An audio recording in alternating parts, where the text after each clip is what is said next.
Okay, welcome. Today we are talking with Juliet, whom I stumbled upon on Instagram, where she makes a lot of nice reels about unschooling. So I think we should jump right into it, Juliet. If you can first tell people where you're from and where you're living, and that would be a good start, so people know who you are. Yes, my name is Juliet Silveira. I live in Brooklyn, New York. I was born in the United States. My husband was born in Brazil, and we have three daughters. And right now, two of my daughters, they're 7 and 4 years old. They attend a free school here in Brooklyn.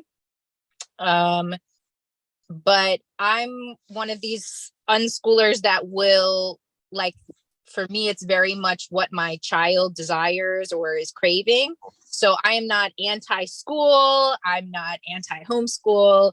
I kind of float in this very strange place. I feel like I'm like not radical enough for some people and too radical for most of my teacher friends because I used to teach as well. And I have a master's in education research. I just love reading about education. I love reading about anything. So that's me. But how did it start? You as an educator by training, where did you stumble over and figure out, hey, this unschooling, doing things alternatively might be something for me that I want to explore? What happened? I Once I had my first daughter, I started to just like ravenously read parenting books. And at the time, I had a job where I felt very unfulfilled. And reading all of these books, I was like, maybe I want to work with kids again. And so I decided to go into teaching, but I didn't want to do anything to do with standardized tests. No. So even though, like, in my educational career, my English teachers had the biggest impact on me and history teachers, I decided to teach art. I have a background in painting. And then when I got into the New York City, I worked at two charter schools. Um, I was shocked and appalled by what was happening. Okay. Just how the discrepancies between like the schools where I attended as like a middle class white person and the schools where I was teaching, how the students were treated.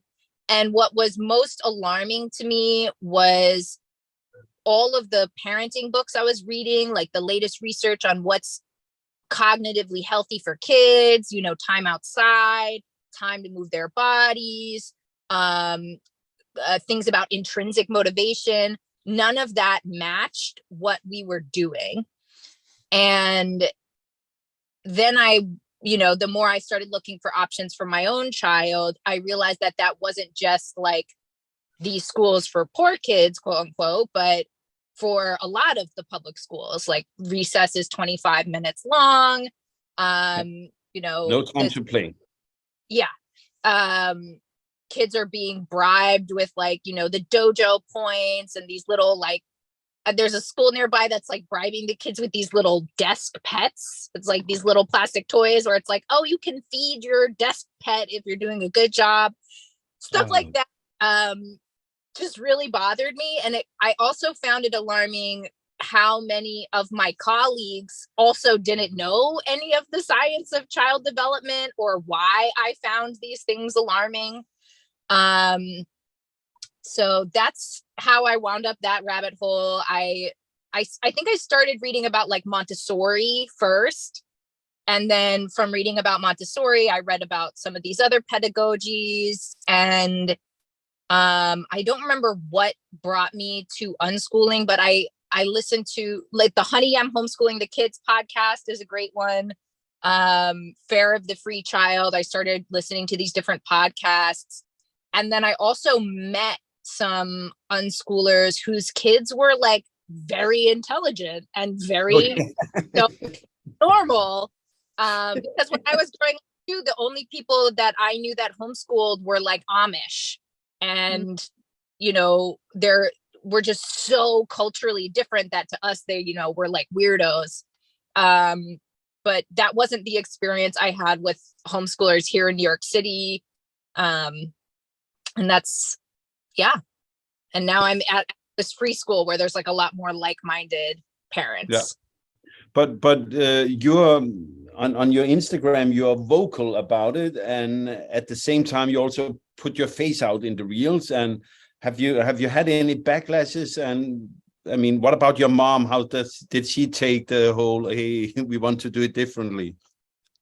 I know it's two questions in one, but yeah, I think my mom really, I think I've made a lot of kind of non-traditional parenting choices. I had kids at what for New York City women is like considered very young. Like I had my first daughter at 23.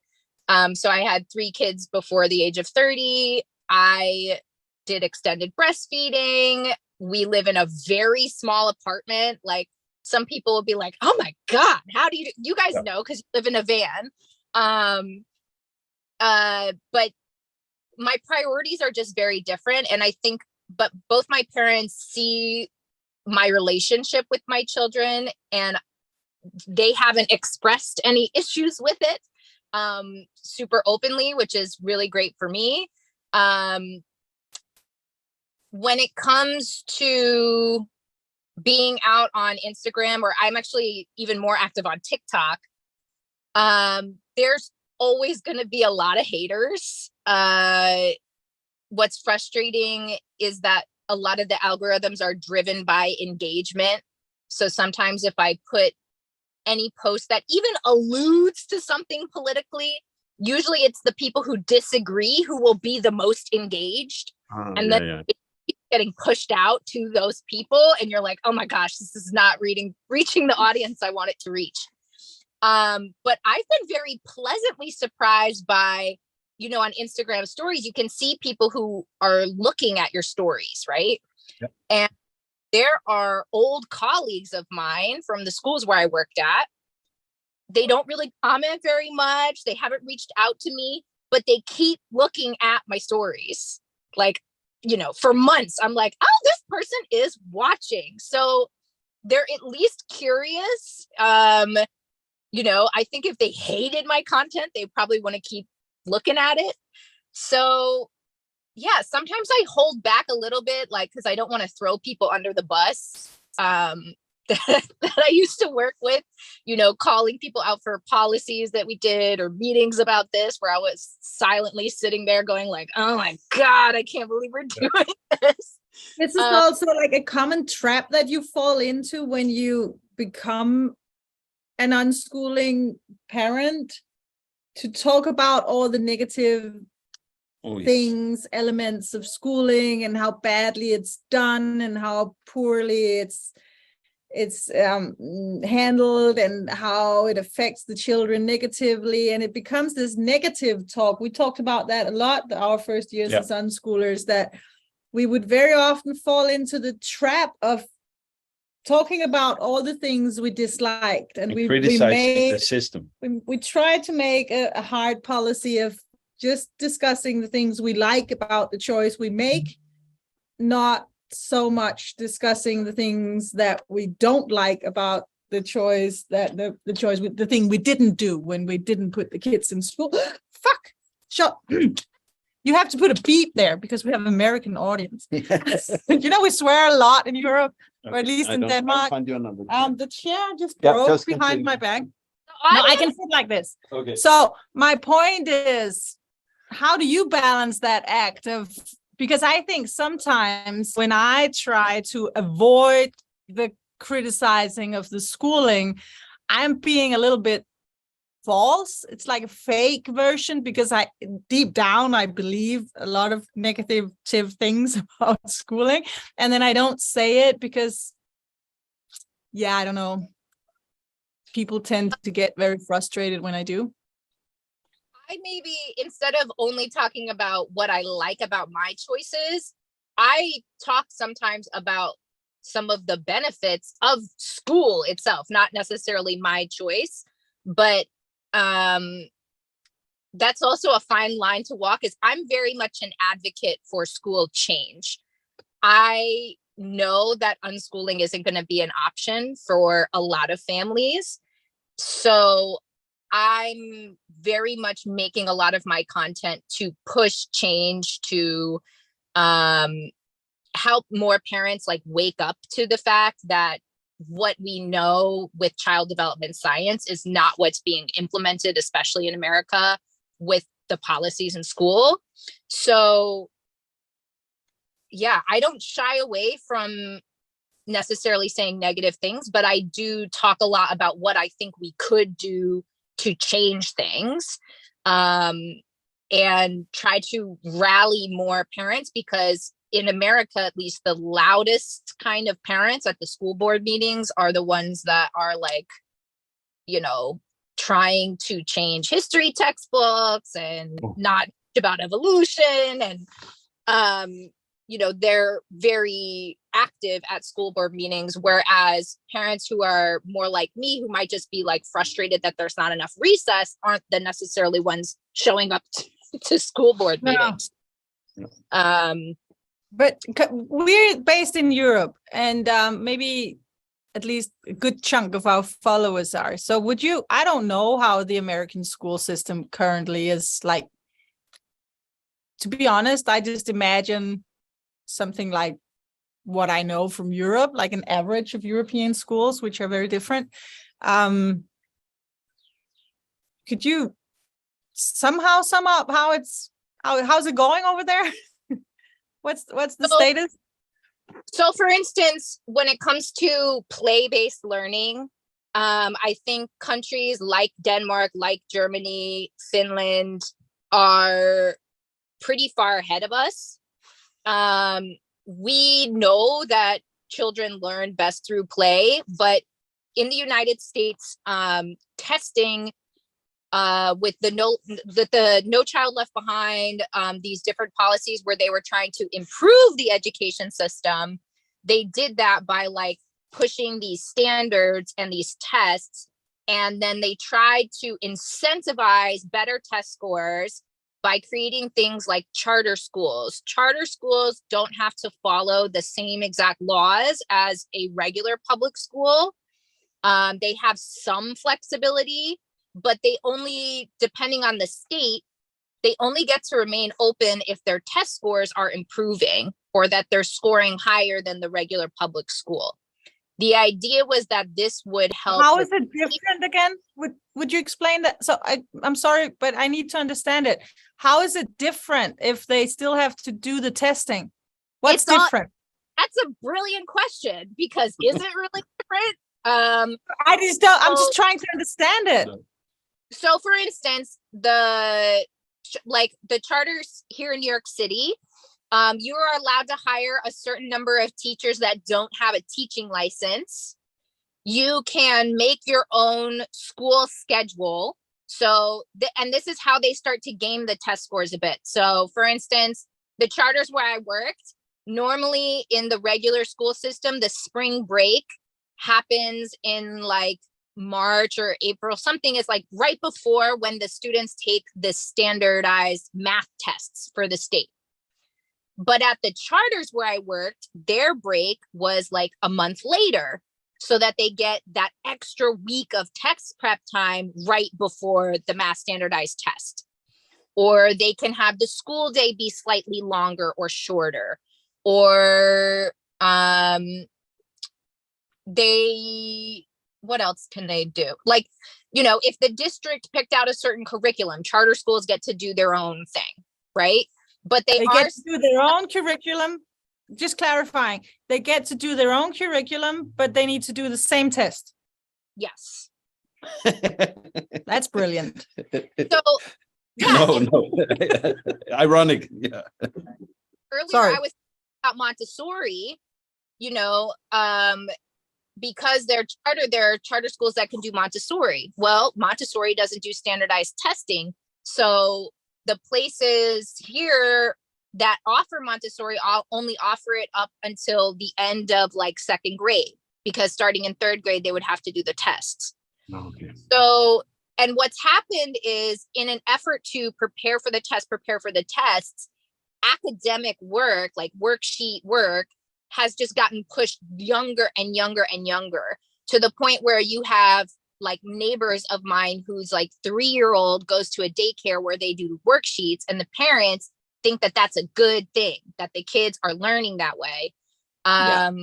Whereas we know that it's not a good thing. And in my experience, what I saw in schools is that kids are loathing things like reading and math at a younger and younger age. Like they're disinterested in it because it's been pushed on them so young, so that by the time they even get to the test prep years, they are already super anxious about school. They really, it just drives them to hate being there.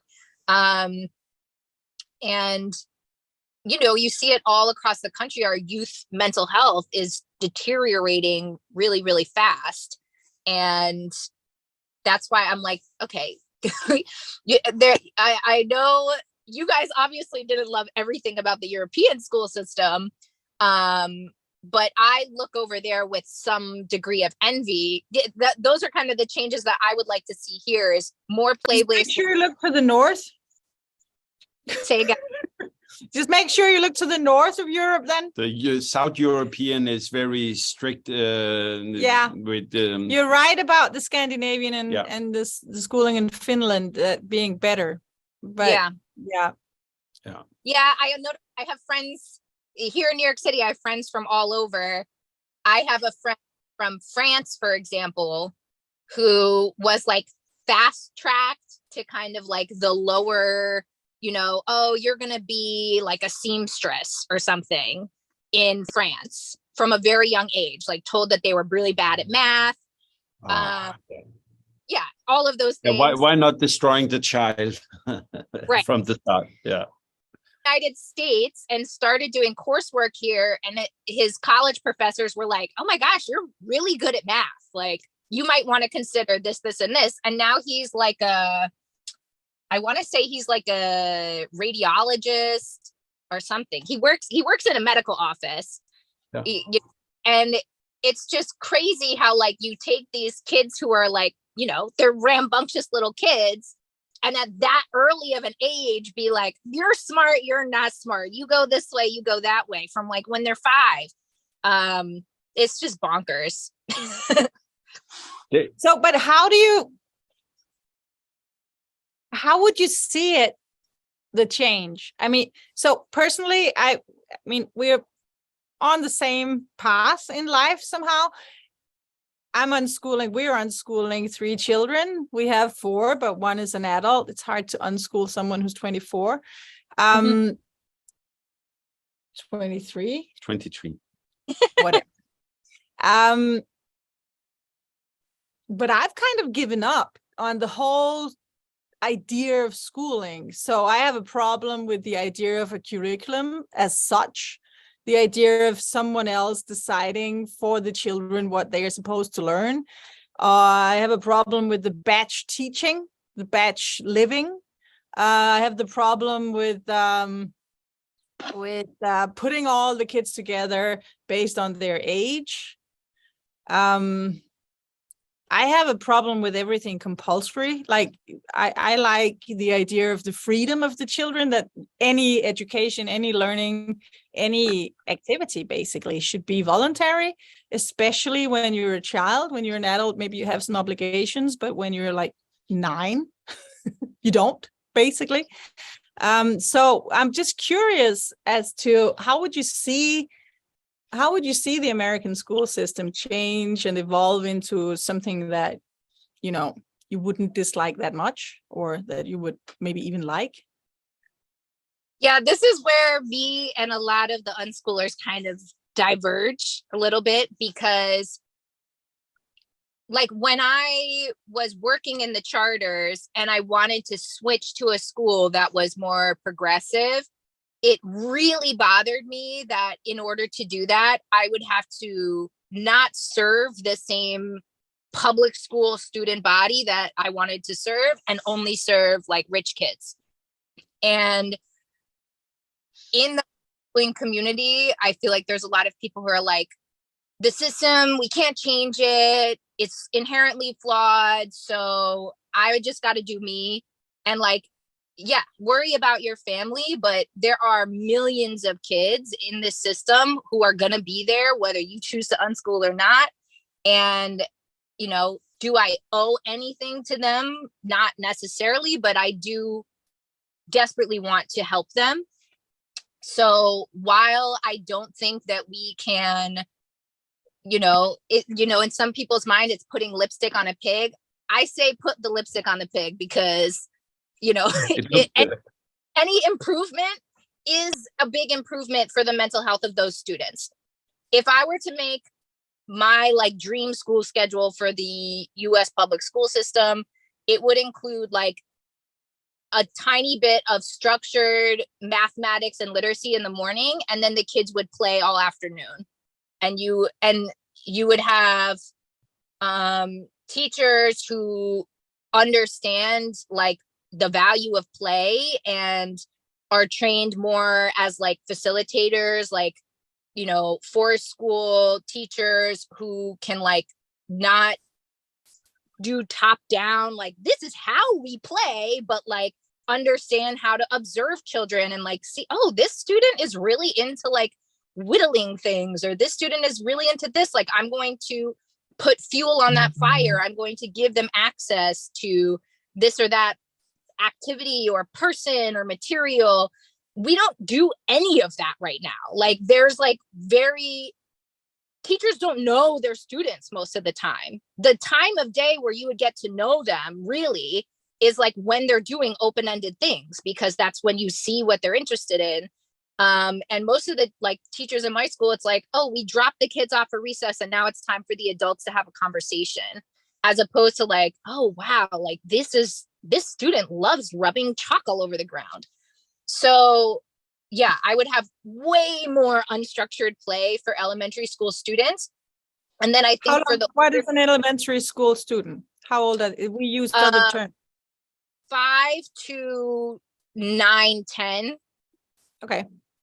And then for the older students, I think something closer to my kids' democratic school, where they get to vote on the kinds of classes or activities that they're going to have, where you still have people that are, you know, they know more about a certain content area like science or art, but the students are like, oh, I really want to learn digital art, you know, then you fill that need, that desire, instead of saying like, okay, kids, these are the subjects that you have to learn.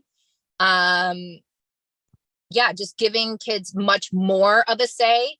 With a large, you know, with a massive education system, you can't necessarily offer the full autonomy that unschoolers have. There's too many students yeah.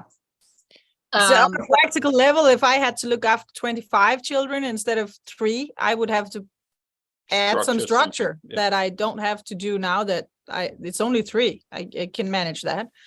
Right. We had our oldest child in a free school in Copenhagen, doing kind of what you describe. We have these free schools in Denmark where you pay, but the state pays something like 70-80%. So the parents pay, but it's not that bad. Right. So we could afford that, at least with one child. She's markedly older than the others. And the kids got to make their own plan. They made a plan on the Mondays in the morning, and they were together of all ages. So they would be 30 children in one class, but they would be of all ages from 6 to 15. No, 13. And they would help each other out more than they would get help from adults. There would be 2 teachers and 30 children. They would make their own plan on Mondays. They would have a very long pause for eating and cleaning up and organizing and playing in the middle of the day. And the afternoons, they did more like workshops and creative stuff, music, painting, learning skills with their hands. And after something like 3 o'clock, it was free play until the parents picked them up. So that was like, and then they had like 2 months a year, they would just be in the kitchen because they would cook for each other. It was a school of 200 children. So maybe 2 months is too much. I can't remember, but they had a lot of kitchen time, which was actually a very good thing to learn the skill. They would work with professional chefs. There were 2 chefs. And they did professional cooking of organic food. And it was just a dream of a school. It was. We had that. And it's, if you want to look it up, it's based on a French reformist called Célestine Freinet. They're called the Freinet schools. I will send you, put it in the show notes. We have 2 of them in Copenhagen. Yeah. They're beautiful schools. But what would it take, do you think, to get from where the American schools are now, and because for that matter, the Danish public school system? We have given up on the system. No, it's not. Well, we have different paths in life, and I respect yours, and I think it's beautiful. It's just, I feel my footprint will be, I will shine my torch in another direction. I don't mean to say that my direction is more right than yours. I'm not going to reform the school system because I don't believe in it. And I don't kind of feel it's so flawed that maybe we should just shut it down and start over with something we call something. But it doesn't matter that's my take. I'm not going to fight it. I worked within the system as well many, many, many years ago. And I think it's a far cry from the perfect school we had in Copenhagen for our oldest daughter to the public schools, even the Scandinavian public schools, which are, known for being very good schools. They are still schools. They still make all the same mistakes. We have now the standardized tests, just like in the United States. The only thing is they are voluntary, except everybody forgets to tell the parents and the kids that they are voluntary. So they believe they have to do it.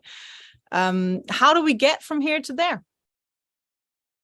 I think this is how we do it. That's why I have my platform, is to educate more people, because parents and teachers can't get outraged about what they don't know about. So the fact that so many of our public school teachers don't know that as much about childhood development as I believe they should is a huge issue. Parents as well. I love to educate parents, because the thing is, you could make a lot of the changes that I'm talking about tomorrow, and a lot of parents would be outraged. They would be like, why isn't my child being drilled, their times tables at 5 years old? That's what I want, because I want them to go to Princeton and, have the social mobility of somebody who's super smart, right? So we need a lot of parent education. And then one of the unique things to the United States that I don't think is the same in Europe is that our standardized tests are private companies facilitate the standardized testing. So we're really like funneling billions of dollars to private companies to do these tests, and those same private companies make the curriculum for the tests, and they do the student teaching, like they write the student teaching textbooks, and they do the tests to become a teacher to prepare the students for the test. So, and they pay. So it's a pyramid scheme, basically. Yes. And they also lobby Congress, they lobby our legislators, again, millions of dollars a year to keep things exactly as they are. So the more we can educate parents about what is happening, to me, the amount of money being spent on these tests, if more people knew about it, it would be a bipartisan issue. Like both Democrats and Republicans would be like, oh, our schools are spending millions of dollars for these private companies, some of them not even based in the United States. Like Pearson is a British publishing company, and we're using our public school dollars to pay this publishing company to facilitate these tests. How hard can it be to make like an in-state test. You know what I mean? Yeah. Like, why need a private company for that? Nobody needs that. And the more I think we keep sounding the alarm bells around student mental health as well. Parents, every parent hates seeing their child suffer. And right now there's so many children that are suffering and people want to figure it out. And I think the lack of autonomy and this kind of like, okay, you know, my parents don't look very happy right now. They're burnt out. They're stressed out. You're telling me that if I just study hard and do all of these steps, I can be just like them? Yeah, what a joy. Yeah. Who wants to do that, right? So the more we acknowledge, okay, the lack of autonomy, the lack of time outdoors, you know, just like you said, the lack of freedom is crushing lots of people. And we are putting our focus, you know, a lot of times we're just funneling more money into things that aren't actually helping us improve. And what's heartbreaking, I think what you said about this school in Copenhagen, where the government still pays a large chunk of money, a lot of the self-directed education like groups or facilities here are really struggling to stay funded. They're really floundering economically. And I believe that if you could get like a couple progressive mayors in certain cities in the United States to take a chance on something like a democratic school and actually fund it with public school dollars. Is that legal on a city level? Could a mayor do that within the laws that are now in place? Yeah, you would have to get support from school boards. There, you know, it's like COVID, right? Like if you really wanted to make certain things happen, you could, right? Like when COVID hit, all of a sudden we redirected all the cities like school lunch cafeterias to make free meals for people across the city. Like there's red tape, but I believe if you could get somebody who is really trying to like make a name for themselves politically to do something like this, it's a little bit scary. But if the proof of concept is like if you were to look at some of the teens at our free school, a lot of them are kids who suffered immensely in the public school system and left. They're kids that have eating disorders, kids who had like a caregiver die midway through the school year. And then their teachers are like, oh, you're about to fail out of school. And it's like, holy fuck, like, am I not allowed to be a person while I'm in this system? Like, I'm going to be penalized for this horrible thing that happened to me. I think if you could demonstrate that this is an actual sustainable way to do school and that these kids do still turn out fine, then it would put into question like, okay, so why are we spending so much money on these other things instead of on the teachers, instead of on actually serving the students? Why am I, especially because all of these curriculums, it's like the same stuff in a different format, you know, like every year after year, they're like, buy this new textbook. It's like, how much has the textbook changed in a year? I don't understand.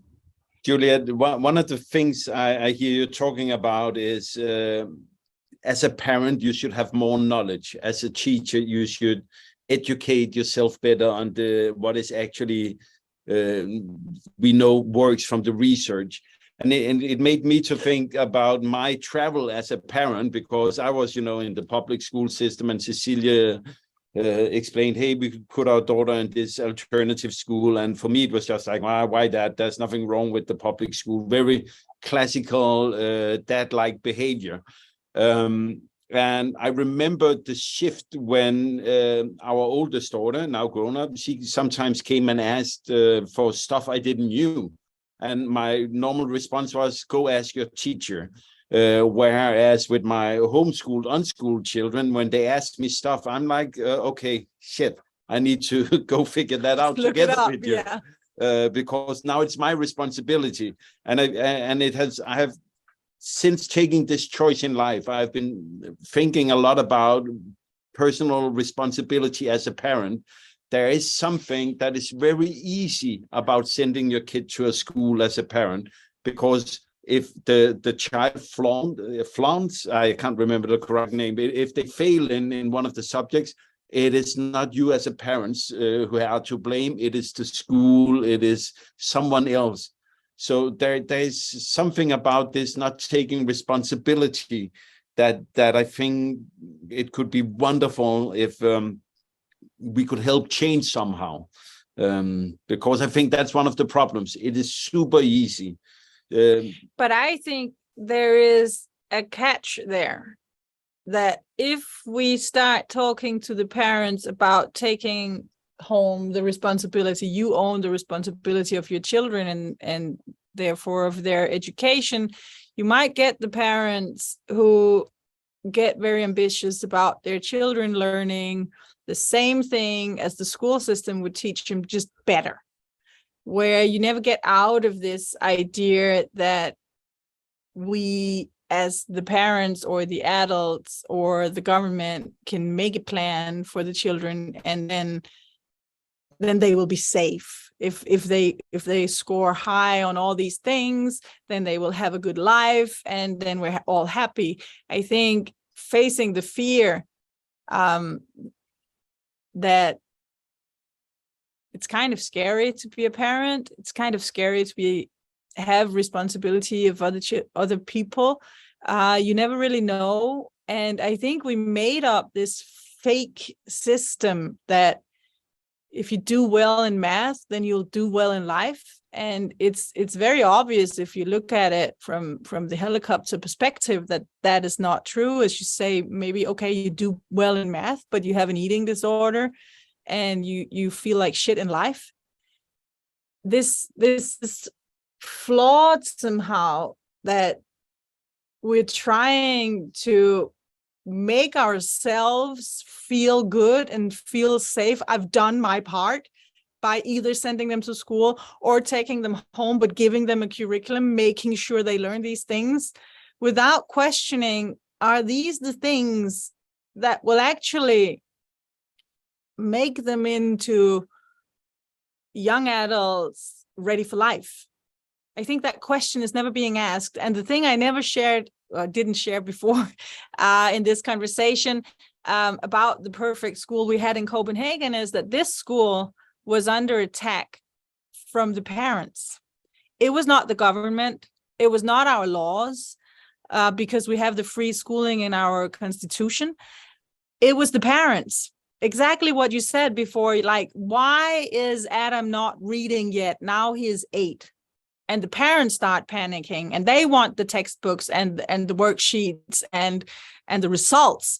And these amazing teachers said, leave him be, he will read before he's 15.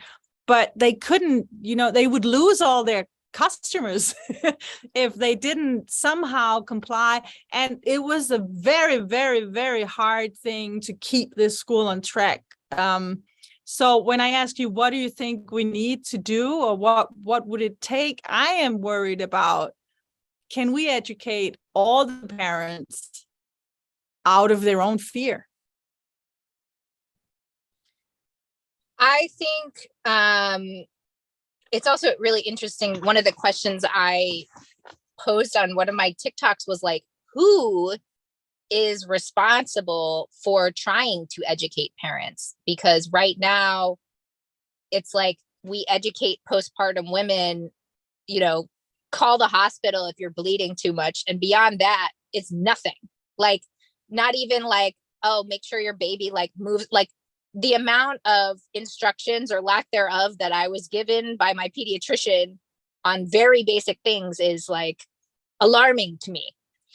But I do think, like I said, I don't think we're going to go like full free school model from kindergarten onward. I do think there will have to be some structured academics. But in terms of things like supporting children's social emotional intelligence, I think we can do a tremendously better job than we're doing if we become more comfortable having difficult conversations with parents and making education about basic child development more common knowledge. And we're already doing that on social media. The number of like gentle parents on TikTok, conscious parent, is exploding.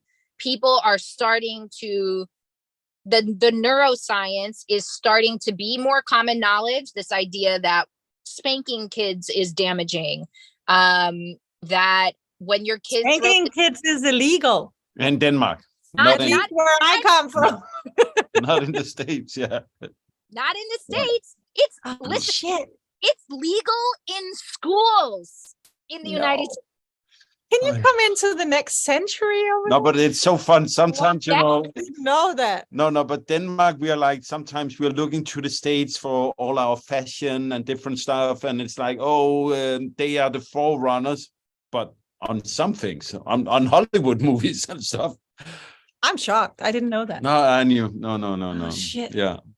Yeah, it's it actually made me, I've been thinking about this because I looked it up. When was it stopped being legal in Denmark and in France? And I looked into some of the different numbers, and it just made me think that if you are raised with spanking, and with spanking, it's of course more correction. I still believe it's wrong, but I don't feel that people go around and beat their children up, you know. But if you are raised with solving a problem is done by force, that gives a wild adult. What happens in the mind of an adult? How it's like that is, it cannot be good. I cannot see it being good in any way. Yeah. But that was a sidetrack. Sorry. No, it's not. I mean, I'm also an anarchist, so I don't really believe in democracy and policy because I don't know, I don't see the results that I would like to see. But if I should believe in it a little bit, maybe we should start there. I mean, how can violence be legal in a modern state like the United States, being so proud of themselves over there, being like, we're like, I don't know, the best in the world with everything, bigger, better, faster, more. And could you please stop spanking each other? I mean, it's just, to me, it's like the Stone Age. I can't believe that. Is it legal to spank your wife? No. So why is it legal to spank your relative under the age of 18? In Denmark, it only was like 20 years ago they stopped it. Yeah, but it was legal, but nobody did it. They just forgot to change the law. Well, here in the United States, remember I made the comment about the school board meetings and who's showing up for those? A lot of the people showing up for those are people that spank their kids. It's like, you know, religious extremists who, are like, there's a lot of science denial in the United States. And even when it comes down to that, like, I don't know how many studies you need to prove that this is harmful, but there's a bajillion of them. Just like we have, like, the thing about what people, I think, don't understand when it comes to punishments or incentives is that it might work in the short term, right? So like when you bribe children into compliance, it does look like it is working, right? Because you're like, oh my God, promise them a sticker if they sit down, and now they're sitting down. When it falls apart is when you now expect them to sit down and you don't have any stickers. Or you spanked your child, so now they know to fear you, but you send them to my art room and they're not listening. And this has literally happened to me before as a teacher. And I'm like, you got to listen to me. This is what we're doing. And they're like, what are you going to do to me? You can't hit me. They literally said that to me. And I'm like, oh, great. You know, like, this is a child who will only respect an adult or respect an authority when they are threatened.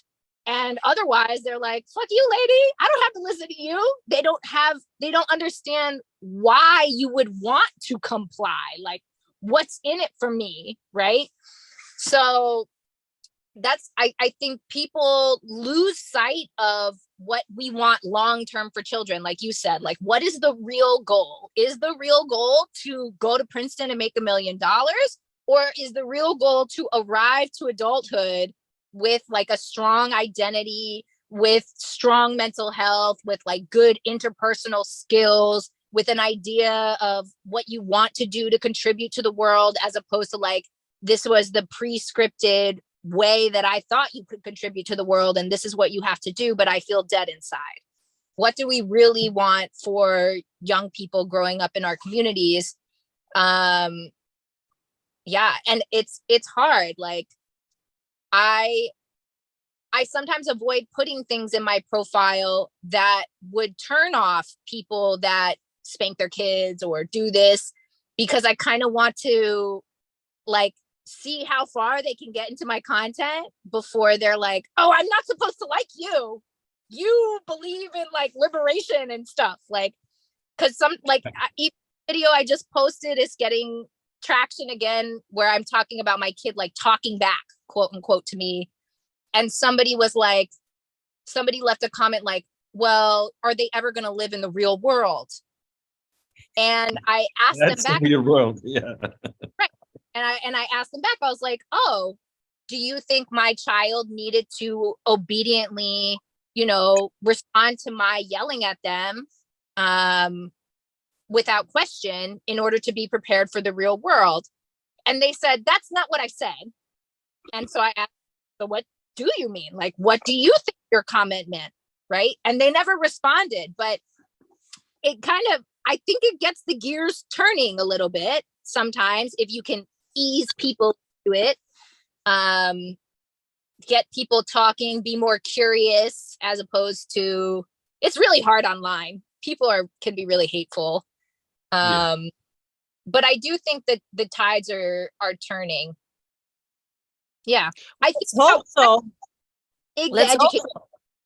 I'm sorry. I'm just saying, let's hope so. Yeah. We have to.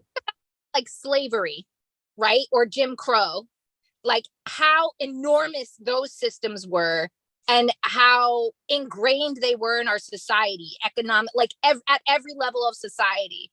And there were still people who, in the face of that, were like, no, I'm not doing this. I'm not going to be enslaved. Or I don't, Rosa Parks, like, I'm not going to sit at the back of the bus.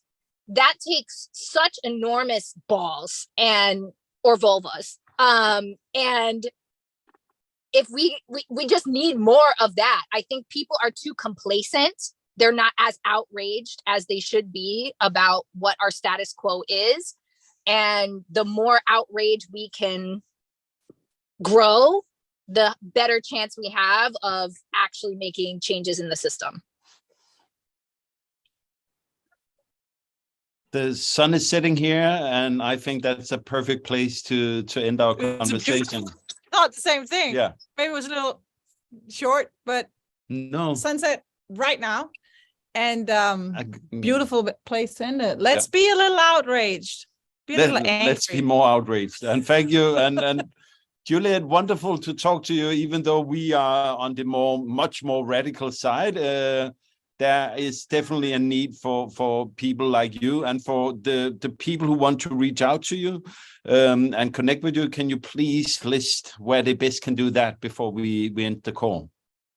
Yes. So my name is Juliet, Juliet. I believe it's like the English spelling instead of the French spelling. So my handle on Instagram is Juliet Learns. It's the same as on TikTok, Juliet Learns.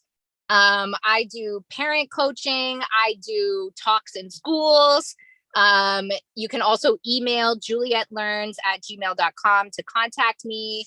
And yeah, I'm all for stoking more outrage and educating parents in a way that, is trauma informed and conscientious and not trying to put people down. I really want to support our expansion of our knowledge and change things and learn. Fantastic. Good plan. It was wonderful connecting with you, and thank you for your time. Yes, Ciao. thank you so much. Thank you for listening. We hope you enjoyed today's episode, and if you like them, then please share it with all your friends and family. We would also love it if you gave our podcast a review. Thanks. And if you want to support our podcast and work, then you can find us on patreon.com/the Conrad family. We will continue to travel full time, and if you want to tag along, then please follow us on Facebook and Instagram at the Conrad family. And you can also read more than 100 blog posts on our website, theconrad.family. Until next time, make a wonderful day. Thank you.